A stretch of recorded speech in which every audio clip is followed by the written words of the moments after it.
ನಮಸ್ಕಾರ ಸ್ನೇಹಿತರೆ, ರೈತನ ಸಾರಥಿ ಯೂಟ್ಯೂಬ್ ಚಾನೆಲ್ನ ಮತ್ತೊಂದು ಅತ್ಯಂತ ಉಪಯುಕ್ತ ಹಾಗೂ ಪ್ರಮುಖವಾದ ವಿಡಿಯೋಗೆ ನಿಮ್ಮೆಲ್ಲರಿಗೂ ಆತ್ಮೀಯವಾದ ಸ್ವಾಗತ.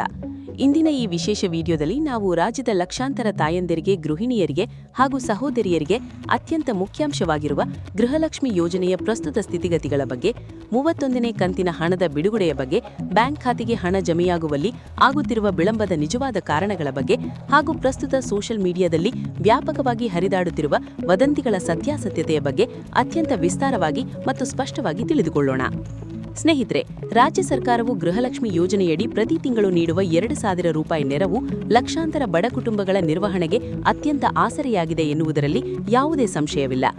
ಪ್ರಸ್ತುತ ಜುಲೈ ತಿಂಗಳಲ್ಲಿ 31ನೇ ಕಂತಿನ ಹಣ ಬಿಡುಗಡೆಯಾಗಿ ಈಗಾಗಲೇ 1 ವಾರಕ್ಕೂ ಹೆಚ್ಚು ಸಮಯ ಕಳೆದಿದೆ.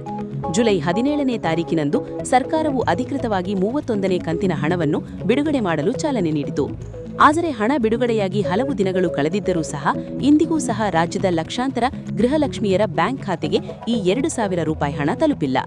ಇದರಿಂದಾಗಿ ರಾಜ್ಯಾದ್ಯಂತ ಗ್ರಾಮೀಣ ಹಾಗೂ ನಗರ ಪ್ರದೇಶಗಳ ಅನೇಕ ಮಹಿಳೆಯರಲ್ಲಿ ತೀವ್ರ ಗೊಂದಲ, ಆತಂಕ ಹಾಗೂ ಅಸಮಾಧಾನ ಉಂಟಾಗಿದೆ.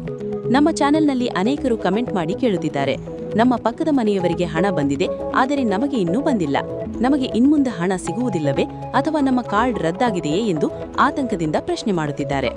ಇದರ ಮಧ್ಯೆ ಯೂಟ್ಯೂಬ್ ಹಾಗೂ ವಾಟ್ಸ್ಆಪ್ ಸೇರಿದಂತೆ ವಿವಿಧ ಸೋಷಿಯಲ್ ಮೀಡಿಯಾಗಳಲ್ಲಿ ಒಂದು ದೊಡ್ಡ ವದಂತಿ ಅಥವಾ ಫೇಕ್ ನ್ಯೂಸ್ ಅತ್ಯಂತ ವೇಗವಾಗಿ ಹರಡುತ್ತಿದೆ.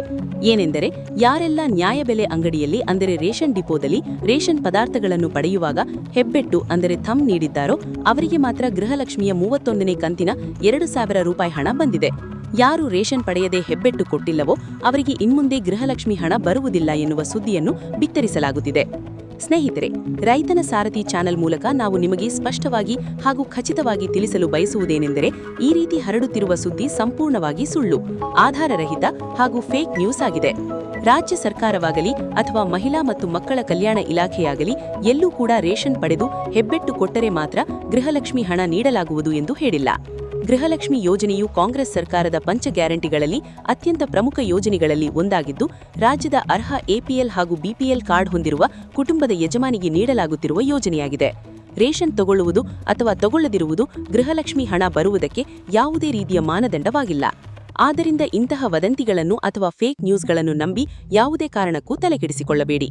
ಹಾಗಾದರೆ ಜುಲೈ 17ಕ್ಕೆ ಬಿಡುಗಡೆಯಾದ 31ನೇ ಕಂತಿನ ಹಣ ಇನ್ನೂ ನಿಮ್ಮ ಬ್ಯಾಂಕ್ ಖಾತೆಗೆ ಜಮೆಯಾಗದಿರಲು ನಿಜವಾದ ಕಾರಣಗಳೇನು ಎನ್ನುವುದನ್ನು ನಾವೀಗ ವಿವರವಾಗಿ ತಿಳಿದುಕೊಳ್ಳೋಣ.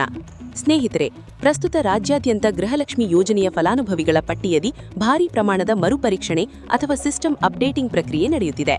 ಸರ್ಕಾರವು ಇಡೀ ರಾಜ್ಯದಲ್ಲಿರುವ ಅರ್ಹ ಮತ್ತು ಅನರ್ಹ ಫಲಾನುಭವಿಗಳನ್ನು ಪ್ರತ್ಯೇಕಿಸಲು ದೊಡ್ಡ ಮಟ್ಟದ ಸರ್ವೆ ನಡೆಸುತ್ತಿದೆ.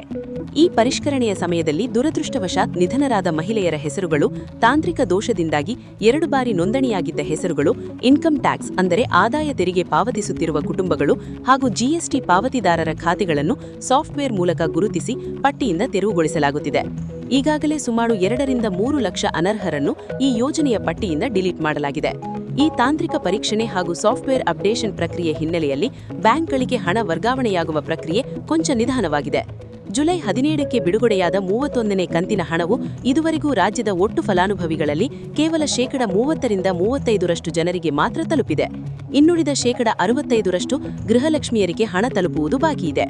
ಉದಾಹರಣೆಗೆ ಬೆಂಗಳೂರು ನಗರ, ಬೆಂಗಳೂರು ಗ್ರಾಮಾಂತರ, ವಿಜಯನಗರ ಸೇರಿದಂತೆ ಹಲವು ಪ್ರಮುಖ ಜಿಲ್ಲೆಗಳಲ್ಲಿ ಇನ್ನೂ ಕೇವಲ 1% ರಿಂದ 2% ಜನರಿಗೆ ಮಾತ್ರ ಹಣ ಜಮೆಯಾಗಿದೆ.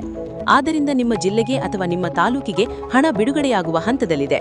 ಇನ್ನು 2 ರಿಂದ 3 ದಿನಗಳಲ್ಲಿ ಅಂದರೆ ಈ ವಾರದ ಅಂತ್ಯದೊಳಗೆ ಹಂತ ಹಂತವಾಗಿ ನಿಮ್ಮ ನೇರ ಬ್ಯಾಂಕ್ ಖಾತೆ ಅಂದರೆ ಡಿಬಿಟಿ ಮೂಲಕ ಹಣ ಖಂಡಿತವಾಗಿ ಜಮೆಯಾಗಲಿದೆ. ಆದ್ದರಿಂದ ಯಾವುದೇ ತಾಯಂದಿರು ಧೈರ್ಯಗೆಡಬೇಕಾದ ಅಗತ್ಯವಿಲ್ಲ. ಇದಲ್ಲದೆ ಸರ್ಕಾರದ ಪ್ರಸ್ತುತ ಮಾರ್ಗದರ್ಶಿ ಸೂತ್ರಗಳು ಹಾಗೂ ಹೊಸ ಬೆಳವಣಿಗೆಗಳ ಬಗ್ಗೆಯೂ ನಾವಿಲ್ಲಿ ತಿಳಿದುಕೊಳ್ಳುವುದು ಅತ್ಯಂತ ಅವಶ್ಯವಾಗಿದೆ. ಪ್ರಸ್ತುತ ಸಿಎಂ, ಡಿಸಿಎಂ ಹಾಗೂ ಸರ್ಕಾರಿ ಅಧಿಕಾರಿಗಳ ಮೂಲಗಳ ಪ್ರಕಾರ ಸರ್ಕಾರಿ ಸೌಲಭ್ಯಗಳು ನಿಜವಾದ ಬಡವರಿಗೂ ಹಾಗೂ ಆರ್ಥಿಕವಾಗಿ ಹಿಂದುಳಿದವರಿಗೂ ತಲುಪಬೇಕು ಎನ್ನುವುದೇ ಸರ್ಕಾರದ ಮುಖ್ಯ ಉದ್ದೇಶವಾಗಿದೆ. ಯಾರ ಬಳಿ ಸ್ವಂತ ಬಂಗಲೆ, ಉತ್ತಮ ಆದಾಯ, ಸ್ವಂತ ಕಾರುಗಳು ಹಾಗೂ ಸಾಕಷ್ಟು ಆಸ್ತಿಪಾಸ್ತಿ ಇದೆಯೋ ಅಂತಹ ಶ್ರೀಮಂತ ಕುಟುಂಬಗಳು ಸ್ವಯಂ ಪ್ರೇರೇರಿತರಾಗಿ ಈ ಗೃಹಲಕ್ಷ್ಮಿ ಯೋಜನೆಯಿಂದ ಹೊರಬರಲು ಅವಕಾಶ ನೀಡಲಾಗುತ್ತಿದೆ. ಸ್ವತಃ ಸರ್ಕಾರವೇ ಇಂತಹವರಲ್ಲಿ ವಿನಂತಿ ಮಾಡುತ್ತಿದ್ದು, ಬಡವರ ಹಕ್ಕನ್ನು ಬಡವರಿಗೆ ತಲುಪಿಸಲು ಸಹಕರಿಸಿ ಎಂದು ಕೋರಿದೆ. ಇನ್ನೊಂದು ಪ್ರಮುಖ ವಿಷಯವೆಂದರೆ ಗೃಹಲಕ್ಷ್ಮಿ ಯೋಜನೆಯ ಮುಂದಿನ ಕಂತಿನ ನಿರಂತರ ಸೌಲಭ್ಯ ಹಾಗೂ ಹೊಸ ಅರ್ಜಿ ನೋಂದಣಿಗೆ ಸಂಬಂಧಿಸಿದಂತೆ ಅತ್ಯಂತ ಪ್ರಮುಖ ಅಪ್ಡೇಟ್ ಒಂದು ಇದೆ. ಇನ್ನು ಕೆಲವೇ ದಿನಗಳಲ್ಲಿ ಅಂದರೆ ಮುಂಬರುವ 15 ದಿನಗಳ ಒಳಗಾಗಿ ಆಶಾ ಕಾರ್ಯಕರ್ತರು ಹಾಗೂ ಸರ್ಕಾರಿ ಅಧಿಕೃತ ಸಿಬ್ಬಂದಿಗಳು ನೇರವಾಗಿ ನಿಮ್ಮ ಮನೆ ಬಾಗಿಲಿಗೆ ಬರಲಿದ್ದಾರೆ. ಅವರಲ್ಲಿರುವ ಅಧಿಕೃತ ಸರ್ಕಾರಿ ಮೊಬೈಲ್ ಆಪ್ಗಳ ಮೂಲಕ ನಿಮ್ಮ ಮನೆಗೆ ಬಂದು ಲೈವ್ ಫೋಟೋ ಹಾಗೂ ಬಯೋಮೆಟ್ರಿಕ್ ಅಂದರೆ ಹೆಬ್ಬೆಟ್ಟಿನ ಗುರುತನ್ನು ಪಡೆಯಲಿದ್ದಾರೆ. ಇಲ್ಲಿ ಸಾರ್ವಜನಿಕರು ಹಾಗೂ ಗೃಹಿಣಿಯರು ಅತ್ಯಂತ ಜಾಗರೂಕರಾಗಿರಬೇಕು. ಪ್ರಸ್ತುತ ಸರ್ಕಾರವು ಯಾವುದೇ ರೀತಿಯ ಹೊಸ ಅರ್ಜಿ ಸಲ್ಲಿಕೆಯಾಗಲಿ ಅಥವಾ ಬಯೋಮೆಟ್ರಿಕ್ ಅಪ್ಡೇಟ್ ಆಗಲಿ ಸೈಬರ್ ಸೆಂಟರ್ಗಳಲ್ಲಿ ಮಾಡಲು ಯಾವುದೇ ಅಧಿಕೃತ ಅವಕಾಶ ನೀಡಿಲ್ಲ. ಆದರೆ ಕೆಲವರು ಸೈಬರ್ ಸೆಂಟರ್ಗಳಿಗೆ ಹೋಗಿ ಅರ್ಜಿ ಅಪ್ಡೇಟ್ ಮಾಡಿಸುತ್ತೇವೆ ಎಂದು ಹೇಳಿ ಮಧ್ಯವರ್ತಿಗಳಿಗೆ ಹಣ ಕೊಟ್ಟು ಮೋಸ ಹೋಗುತ್ತಿದ್ದಾರೆ. ಸರ್ಕಾರವೇ ಸ್ವತಃ ನಿಮ್ಮ ಮನೆ ಬಾಗಿಲಿಗೆ ಅಧಿಕಾರಿಗಳನ್ನು ಕಳುಹಿಸಿ ಉಚಿತವಾಗಿ ಬಯೋಮೆಟ್ರಿಕ್ ಪ್ರಕ್ರಿಯೆ ಪೂರ್ಣಗೊಳಿಸಲಿದೆ. ಆದ್ದರಿಂದ ಸೈಬರ್ ಸೆಂಟರ್ಗಳಿಗೆ ಹೋಗಿ ಅನಗತ್ಯವಾಗಿ ಹಣ ವ್ಯರ್ಥ ಮಾಡಿಕೊಳ್ಳಬೇಡಿ. ಇನ್ನು ಗೃಹಲಕ್ಷ್ಮಿ ಯೋಜನೆ ಮಾತ್ರವಲ್ಲದೆ ಸರ್ಕಾರದ ಎಲ್ಲ ಪಂಚ ಗ್ಯಾರಂಟಿ ಯೋಜನೆಗಳನ್ನು ಪಡೆಯಲು ಅತ್ಯಂತ ಕಡ್ಡಾಯವಾಗಿ ಬೇಕಾಗಿರುವುದು ವೋಟರ್ ಐಡಿ ಅಂದರೆ ಚುನಾವಣಾ ಗುರುತಿನ ಚೀಟಿ ಹಾಗೂ ಆಧಾರ್ ಲಿಂಕಿಂಗ್. ಪ್ರಸ್ತುತ ಇಡೀ ರಾಜ್ಯಾದ್ಯಂತ ಬಿಎಲ್ಒಗಳು ಅಂದರೆ ಬೂತ್ ಮಟ್ಟದ ಅಧಿಕಾರಿಗಳು ಮನೆ ಮನೆಗೆ ಬಂದು ಎಸ್ಸಿಆರ್ ಹಾಗೂ ವೋಟರ್ ಐಡಿ ಪರೀಕ್ಷಣೆ ನಡೆಸುತ್ತಿದ್ದಾರೆ. ನಿಮ್ಮ ವೋಟರ್ ಐಡಿ ಸಕ್ರಿಯವಾಗಿದ್ದು ವೋಟರ್ ಲಿಸ್ಟ್ನಲ್ಲಿ ನಿಮ್ಮ ಹೆಸರಿದ್ದರೆ ಮಾತ್ರ ನಿಮಗೆ ಗೃಹಲಕ್ಷ್ಮಿ, ಗೃಹಜ್ಯೋತಿ, ಶಕ್ತಿ ಮುಂತಾದ ರಾಜ್ಯ ಸರ್ಕಾರದ ಯೋಜನೆಗಳು ಸಿಗಲಿವೆ. ನಿಮ್ಮ ವೋಟರ್ ಐಡಿ, ಆಧಾರ್ ಕಾರ್ಡ್, ನಿಮ್ಮ ಸಕ್ರಿಯ ಮೊಬೈಲ್ ಸಂಖ್ಯೆ ಹಾಗೂ ನಿಮ್ಮ ಪತಿಯ ಆಧಾರ್ ವಿವರಗಳು ಪರಸ್ಪರ ಸರಿಯಾಗಿ ಲಿಂಕ್ ಆಗಿರಬೇಕು. ಒಂದು ವೇಳೆ ನಿಮ್ಮ ವೋಟರ್ ಐಡಿ ಪಟ್ಟಿಯಿಂದ ಹೆಸರು ತೆರೆಗೆದು ಹೋಗಿದ್ದರೆ ತಕ್ಷಣವೇ ನಿಮ್ಮ ವ್ಯಾಪ್ತಿಯ ಬಿಎಲ್ಒ ಅವರನ್ನು ಸಂಪರ್ಕಿಸಿ ಅಗತ್ಯ ಫಾರ್ಮ್ ಭರ್ತಿ ಮಾಡಿ ನಿಮ್ಮ ವೋಟರ್ ಐಡಿಯನ್ನು ಉಳಿಸಿಕೊಳ್ಳಿ. ಇಲ್ಲವಾದರೆ ಮುಂಬರುವ ದಿನಗಳಲ್ಲಿ ಗ್ಯಾರಂಟಿ ಯೋಜನೆಗಳ ಲಾಭ ಪಡೆಯಲು ತೊಂದರೆಯಾಗಬಹುದು. ಕೊನೆಯದಾಗಿ 32ನೇ ಕಂತಿನ ಹಣದ ಬಗ್ಗೆಯೂ ಸೋಷಿಯಲ್ ಮೀಡಿಯಾದಲ್ಲಿ ಸಾಕಷ್ಟು ವದಂತಿಗಳು ಹರಿಯುತ್ತಿವೆ. 31ನೇ ಕಂತಿನ ಜೊತೆಗೆ 32ನೇ ಕಂತಿನ ಹಣವು ಬಿಡುಗಡೆಯಾಗಿದೆ ಎಂದು ಕೆಲವರು ತಪ್ಪಾಗಿ ಬಿತ್ತರಿಸುತ್ತಿದ್ದಾರೆ. ಆದರೆ ಸತ್ಯಾಂಶವೇನೆಂದರೆ ಸದ್ಯಕ್ಕೆ ಕೇವಲ 31ನೇ ಕಂತಿನ 2,000 ರೂಪಾಯಿ ಹಣ ಮಾತ್ರ ಬಿಡುಗಡೆಯಾಗಿದೆ.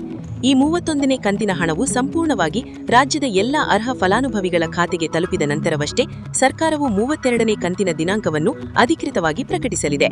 ಆದ್ದರಿಂದ ಪ್ರಿಯ ವೀಕ್ಷಕರೇ, ಯಾವುದೇ ರೀತಿಯ ಗೊಂದಲಕಾರಿ ಹಾಗೂ ಫೇಕ್ ನ್ಯೂಸ್ಗಳಿಗೆ ಕಿವಿಗೊಡಬೇಡಿ. ನಿಖರವಾದ ಹಾಗೂ ಖಚಿತವಾದ ಮಾಹಿತಿಗಾಗಿ ಕಾಯಿರಿ. ನಿಮ್ಮ ಖಾತೆಗೆ ಗೃಹಲಕ್ಷ್ಮಿ ಯೋಜನೆಯ 31ನೇ ಕಂತಿನ 2,000 ರೂಪಾಯಿ ಹಣ ಬಂದಿದೆಯೋ ಅಥವಾ ಇಲ್ಲವೋ ಎಂಬುದನ್ನು ಹಾಗೂ ನೀವು ಯಾವ ಜಿಲ್ಲೆಗೆ ಸೇರಿದವರು ಎಂಬುದನ್ನು ಕೆಳಗಿನ ಕಮೆಂಟ್ ಬಾಕ್ಸ್ನಲ್ಲಿ ಕಮೆಂಟ್ ಮಾಡಿ ನಮಗೆ ತಿಳಿಸಿ. ರೈತರಿಗೆ, ಮಹಿಳೆಯರಿಗೆ ಹಾಗೂ ರಾಜ್ಯದ ಪ್ರತಿಯೊಬ್ಬ ಸಾರ್ವಜನಿಕರಿಗೆ ಸರ್ಕಾರಿ ಯೋಜನೆಗಳ ಸರಿಯಾದ ಹಾಗೂ ಖಚಿತವಾದ ಮಾಹಿತಿಯನ್ನು ತಲುಪಿಸುವುದೇ ನಮ್ಮ ರೈತನ ಸಾರಥಿ ಯೂಟ್ಯೂಬ್ ಚಾನೆಲ್ನ ಪ್ರಮುಖ ಆಶಯವಾಗಿದೆ. ಈ ವಿಡಿಯೋದಲ್ಲಿರುವ ಮಾಹಿತಿ ನಿಮಗೆ ಉಪಯುಕ್ತವೆನಿಸಿದರೆ ತಪ್ಪದೇ ವಿಡಿಯೋಗೆ ಒಂದು ಲೈಕ್ ಮಾಡಿ, ನಿಮ್ಮ ಕುಟುಂಬದವರು ಹಾಗೂ ಸ್ನೇಹಿತರೊಂದಿಗೆ ಈ ವಿಡಿಯೋವನ್ನು ಶೇರ್ ಮಾಡಿ. ಪ್ರತಿಯೊಂದು ಹೊಸ ಸರ್ಕಾರಿ ಯೋಜನೆಗಳು ಹಾಗೂ ಅಪ್ಡೇಟ್ಗಳನ್ನು ತಕ್ಷಣವೇ ಪಡೆಯಲು ನಮ್ಮ ರೈತನ ಸಾರಥಿ ಯೂಟ್ಯೂಬ್ ಚಾನೆಲ್ ಅನ್ನು ಉಚಿತವಾಗಿ ಸಬ್ಸ್ಕ್ರೈಬ್ ಮಾಡಿಕೊಳ್ಳಿ. ಧನ್ಯವಾದಗಳು. ಶುಭ ದಿನ.